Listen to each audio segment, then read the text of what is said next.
I'm not a prophet, you're not a prophet. Anybody who says they're hearing the voice of God, quite frankly, there are medications for that.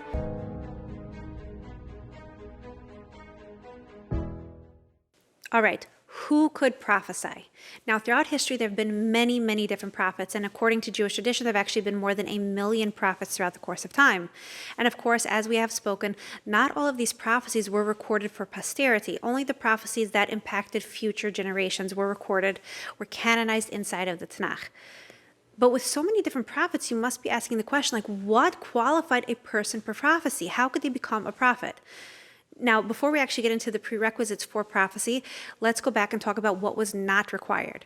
There was no limitation upon gender. It could be a male or a female who prophesied, and we see that we have different male and female prophets inside of the Bible. Moreover, there was no limit upon age. We have prophets who began prophesying at a tender young age, such as Daniel, Jeremiah, Miriam. Moreover, a person's status as a born Jew was not a limit to their prophesying. There weren't many converts who achieved the level of prophecy, but we do see that there was a phenomenal convert named Ovadia who not only achieved the level of prophecy, but he was actually canonized inside of the Tanakh. All right, so we spoke already about how gender and age and even a person's status as a born Jew were not limitations to prophecy. So the question is what actually were the qualifications for prophecy?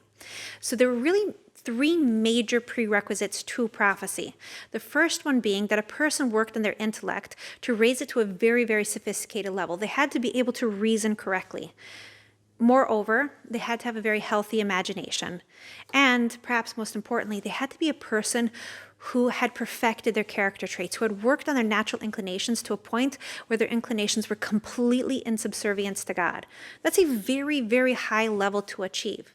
The prophets were the most holy of people. They're not the people who are getting nervous, who are yelling and screaming at people, who were giving into base desires, who were gluttonous, they were just really, really perfected people, okay? Really holy people.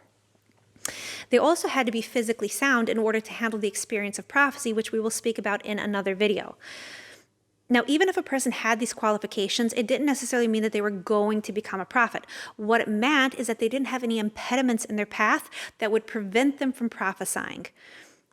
They removed the blockages that would stop them from perhaps attaining the level of prophecy. Now, even if all of these prerequisites were in place and theoretically they could have achieved the level of prophecy, they still had to undergo training. You see, inside of the Tanakh, we see a phrase used very frequently. It's called the B'nai Nevi'im. It means the sons of the prophets. It's often translated as the students of the prophets. What it means is that students had to go train underneath established prophets in order to understand how the prophetic experience worked, how to bring the prophetic experience upon oneself, and how to recognize when it actually came. And we can see an example of this in 1 Samuel chapter 3, where Shmuel Hanavi is actually training before he becomes a prophet under the priest and prophet Eli. And the text is very clear that he didn't yet experience the word of the Lord. But then prophecy begins to descend upon himself and he doesn't recognize it. He hears his voice and he goes to Eli and he's like, "You called me?" And Eli's like, "No." And he goes back and forth. And then Eli tells him, "You're experiencing prophecy." So he allows his prophecy to descend upon himself. He has this prophetic experience. And only afterwards, he becomes an established prophet in Israel. Now, even if a person had all the prerequisites in place and they underwent all of the training necessary to become a prophet, there still was no guarantee that they were going to become a prophet. Such was the case of Baruch ben Neriah, who was a Talmud, a student of Jeremiah. He trained for years to try to prophesy, and no matter how hard he tried, the closest he was able to come to prophecy was reading Jeremiah's words aloud to an audience. It simply wasn't granted to him. And this is one of the things that I actually find laughable. When we go back and we study Tanakh, we see that it took a tremendous effort to reach the level of prophecy. And yet there are many Christians who walk around and because they have a guess about something that comes true in the future, they say, "Oh, I prophesied." Or people are walking around babbling in tongues and like, "Oh, I'm prophesying." Now, I don't want to mischaracterize Christians. There are many Christians who don't engage in this practice. Many Christians understand that the era of prophecy is finished and that they're not prophets, and that people walking around babbling are not prophesying. But there are many who don't. Here's the end of the deal. I'm not a prophet, you're not a prophet. There are not prophets walking around among us right now. And anybody who says they're hearing the voice of God, quite frankly, there are medications for that. People can be delusional. They can imagine that they're perceiving things that they're not. But let's get back to what we were talking about before. Even if a person has perfected themselves, there are still divine calculations that go into God determining who receives a prophecy and who does not receive a prophecy.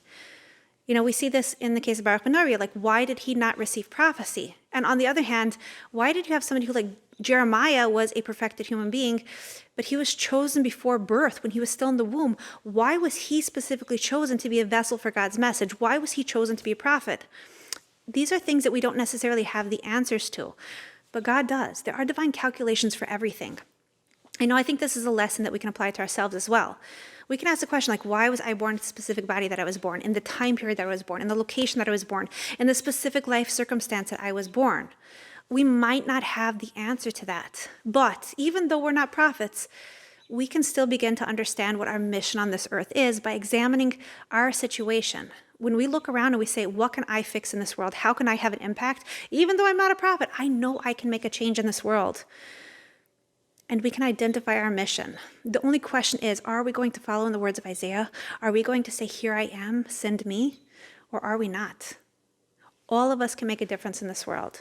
So let's go out and do that every single day. There's still a lot more to explore on the topic of prophecy, so like, subscribe, and let's keep learning.